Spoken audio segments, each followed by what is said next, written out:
coming to this session of Cork Humanist. I'm just going to talk really very quickly because I really don't have any idea what we're doing today because I've been working and away for the last while.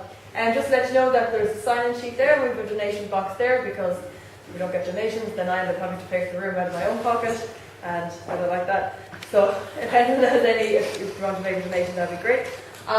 This is Sean Murphy, who's kind of come on board very much as one of the directors, I suppose one would say, of Cork Humanists. Aaron and I have kind of taken a bit of a step back because we're running out of time in our lives. So Sean has been very much running the show for the last while for us. Just to let you know about something that's happening in June with Atheist Ireland. Some of you may have heard it already. It's Empowering Women Through Secularism. It's a conference that's happening up in Dublin on the 29th and the 30th of June. And there's early bird tickets at the moment. Fortunately, obviously, Cork Humanists aren't going to be able to afford to send anyone. But I said I'd let you know about it on the off chance that anyone felt like going up and seeing that. There are some really interesting speakers there. P.Z. Myers, Rebecca Watson, Ivana Bacik and Michael Nugent, who has spoken here before. So just let you know that's on. We have various publications here that you are more than welcome to take away with you for reading. We would ask if you're taking either of those books by Patrick Semple to please bring them back maybe at the next meeting. You only have one copy of each and it'll be nice to read them, but you're more than welcome to take, borrow, read anything we have here. And I'm going to hand you over to Sean, who's going to explain everything else, because I don't know what else is happening really. Thank you, I appreciate that. Any already introduced me, my name is Sean. I used to be in UCC, and I'm still in UCC. Oh, just on the trip that you mentioned, if anyone is UCC students, I believe the Atheist Soc is doing a kind of a group trip up to the conference if you want to go with. There's usually a discount when you go with the society.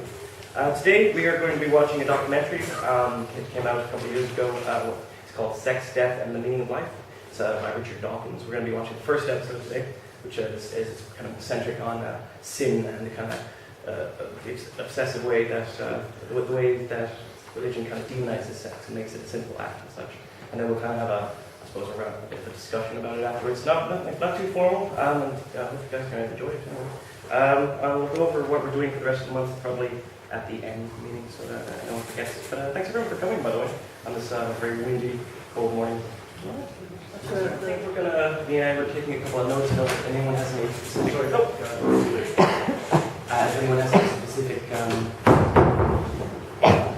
ideas or questions about it, No, just talk for like 20 minutes or so, I know people want to. Just a few rules about discussion. Don't talk over, try not to talk over anyone else, and if you have a question or something to add, put your hand and we'll mediate, just to make sure everyone has their voice, doesn't feel like maybe me. Does anyone want to begin? Hands up. Well, what did you guys think of the documentary, the topics he was touching on? Does anyone disagree with Richard, anything he was saying? I don't think we'd be at this meeting if we were I thought the two words there were empathy and evolved empathy and otherization. I'm going to come home and tell my wife about those. Yeah. It was very interesting when they touched on what happened in Nazi Germany, where between when the authorization and suppress empathy, they touched on, and then the vice versa story where the empathy cues overcame the SS slogan. That was very interesting. A couple of things. I thought what was interesting was at the beginning when you talked about what drives you or what gives you power. Like, when you're the pastor, whatever the register was saying, like, why do anything if there isn't a greater something or an afterlife, which I think is really interesting because I do things and I love to do it. I think it's really absolutely what drives people to do things and what drives people to why be good, and that kind of thing is an interesting thing.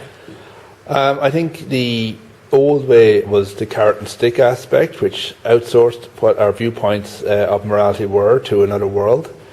And I think that we're trying to aim to actually keep it within this world in humanism by actually making the consequences present rather than postponed, and being more aware of those consequences than the religious people necessarily were, because they thought it was being recorded externally. It'll be reviewed later. Yes, reviewed later. Whether it was Islam with the angels on your shoulder, whether it was God with a kind of a notebook recording it all down. You were brought to accountability only really in the afterlife, while we were accountable every moment of our lives for everything we do, which I think means that we have a better focus on this world for that purpose. I also think that we need to take a note in regard to the otherism that was, or otherization that was dealing with, in regard to how we deal with religious people, so we don't become that kind of aspect ourselves. And it's something that we should remind ourselves that our objection is to the dogma, not the people, and therefore we must keep that in mind every time we criticise anything about them.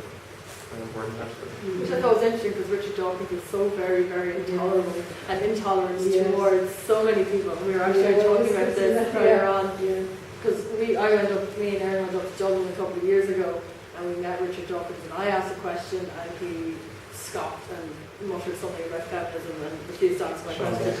And then Sean Bent asked a question about philosophy of science and he basically called Sean stupid because he struggled to understand But he is a scientist.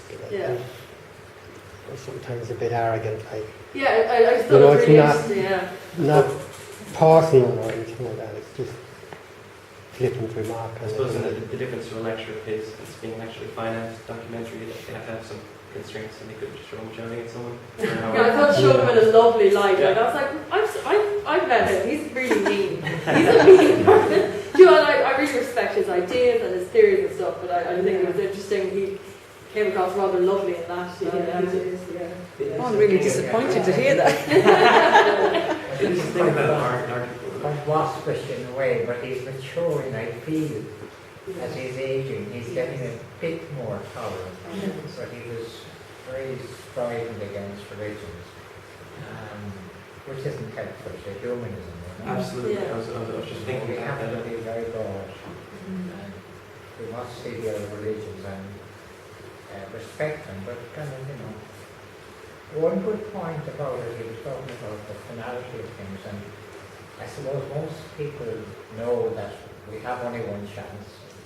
There's no second act for us, and it makes us respect the planet, which brings the whole environment and looking after wildlife. And you know, I think maybe he's doing the wrong end. Maybe he should be thinking about the global situation in terms of what we're doing for our planet and how limited our planet is.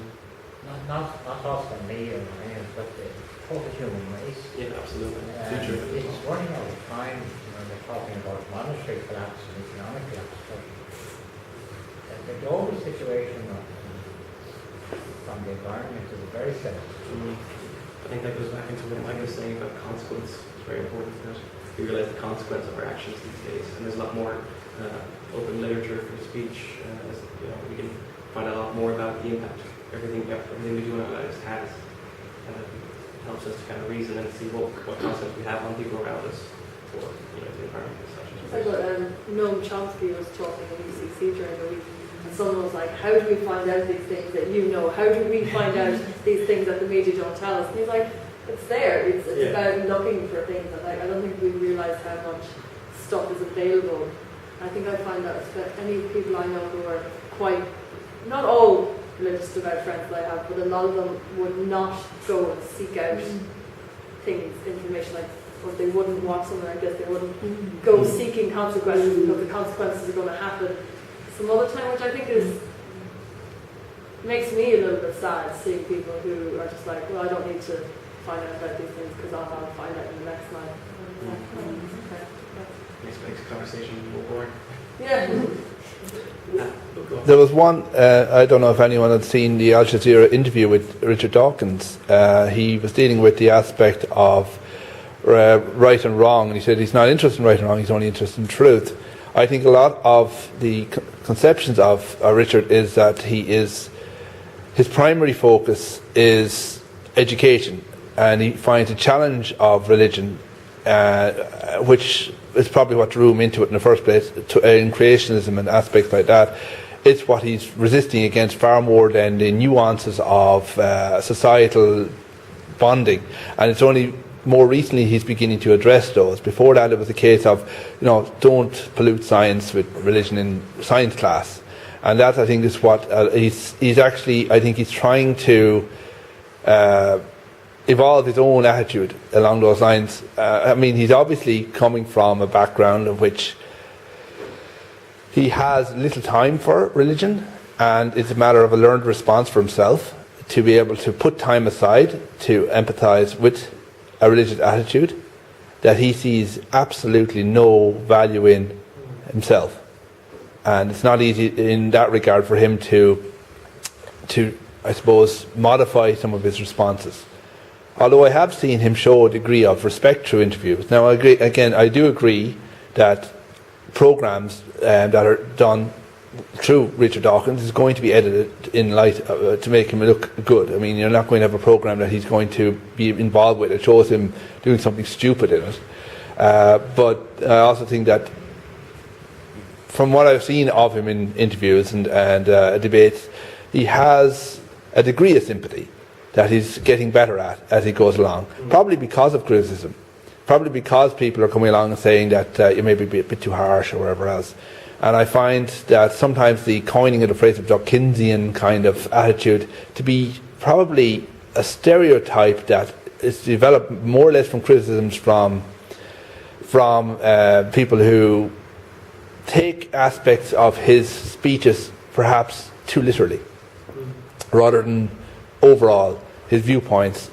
From what I've seen of him, he's not as hard-minded as some people like to portray. That's all. Now, I've not had the experience of any, of course. I've met Terry Pratchett, and I thought he was a twat as well, But that's, it never meet your idols and expect them to match up to your expectations, because that's an unfair expectation in the first place to place on anyone. Boy, we came away sad. It's true, we came away like, oh, That's a jeez. very good point, though, Mike, and especially a lot of people use the words carefully. We do idealize Richard Dawkins, and when he is human, he makes flaws, he makes mistakes, he can offend people. There's a recent controversy a couple of years ago at the Atheist conference when Which we were there. Yeah. We were there for Rebecca Watson. for elevator gate. Which interesting is the women in secularism conference, the both of them will be back again, so maybe round two of the round. Firstly, I find it very hard to empathise with religions that so obviously put male superiority as very important, and all around the world, and it doesn't seem to be changing that much. It will change, and the change will have to come from women, not from the men, because the men are not going to allow women to change. Their role is control. I mean, even in Ireland and the abortion debates, it's still male control, but mainly I know it's in businesses and corporate stuff, but it's mainly in religions that it comes from, that the males control the females. And there's no way I can empathise or sympathise, I'm afraid, with any religion that does that. It's so wrong. I don't understand how they don't see it wrong. It boggles my mind when I meet or see the numbers of women that are religious. This doctrine that you subscribe to tells you you're a second-class citizen. Do you understand? It goes back to what Ali said, that people don't necessarily look at these things. They don't look for the actual truth. They just look at them as a small part of a religious community and such. They don't see what these impacts are the actual. But it also is brainwashing. Yeah. I mean, the women the Muslim women may be accepted, but it has to be brainwashing, because who would want to accept that you're second class and you're inferior? It doesn't make sense. Kind of this verbal trickery, as I like to call it, my favourite phrase of late, verbal trickery, is that kind of by covering you up, you're actually more empowered. It's all a very interesting way of twisting things. But my housemate is actually, she's not here today, she's quite, we have a debate where she has a very strong personal faith in God, but she does not ascribe to Catholicism or something. So I think there's also a big difference between someone who believes in that there is an afterlife and that there is an external divine power, and someone who ascribes to a religious doctrine, which is not something I ever actually thought of before, that those things can be separate. I always assumed that if you believe in God, you therefore were buying into all of these things. Yes. And it's actually something very interesting that's only come up since getting to know her over the last few years. I think a lot of people do say that, but they don't necessarily believe in religions, but that they are spiritual. And also I think that Richard Dawkins really doesn't, he has a very wide view of things, but I think he actually needs to broaden it, because in actual fact scientific theory is just that. It is actually just another theory, because the universe and the universes that are out there are so vast and absolutely huge, and the more they explore and the more they find out things, the more mysterious everything is. So in actual fact, nothing, nobody, no theory has the absolute truth.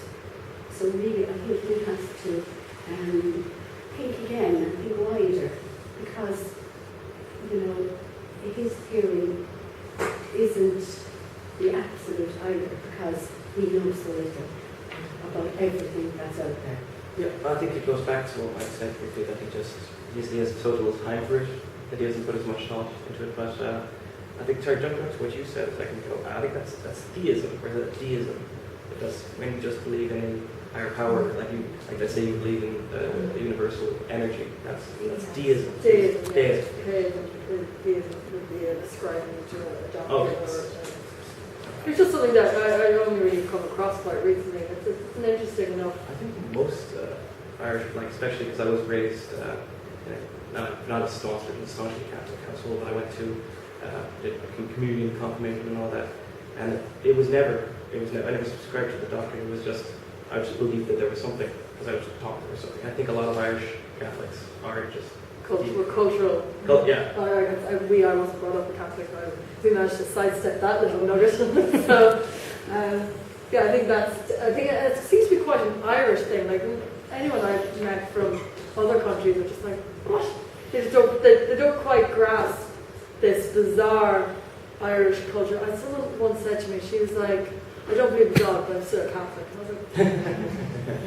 was like, what? That was another person I used to live with. It's just, I feel that really summed up the Irish attitude of, yeah, no, that's all a bit mad, but I believe in all this and I'll do all these things because that's what we do. And I think it's very hard. I think like we're here because we've either broken out of that or we've had a lot of us would have been brought up with that. And it's very much a conscience, it's very much a decision making. You have to kind of work your way out of it. So it's very hard, I think, to get out of things that are kind of culturally ascribed to us, and especially what Richard Dawkins was saying about like the notions that society has towards sex and what's right and what's wrong. And it's very hard to break out of these things, especially on your own. And I think that's something that we've found, me and Erin, doing Cork Humanist, is that people really have to kind of, it's a journey, and it can be quite an alone one as well, because there aren't, well, there's Cork Humanist now, but we didn't have that when we came through me and Erin went through our kind of coming to humanism, and I think that's something that's difficult, and I think that's maybe a lot of people don't use that empathy, they don't see that it is a process, there's a whole lifetime that you have to, it's a whole hundreds and hundreds and hundreds of years of culture that you have to kind of break through and break down. And sometimes I think when you get to the other side, you kind of forget that journey that you kind of have to go through. And I always sometimes find myself like, oh, you're ridiculous, and then I have to step back and go, that's not fair to say to someone that they're ridiculous. I can't dismiss someone because I just happen to have gone a different way.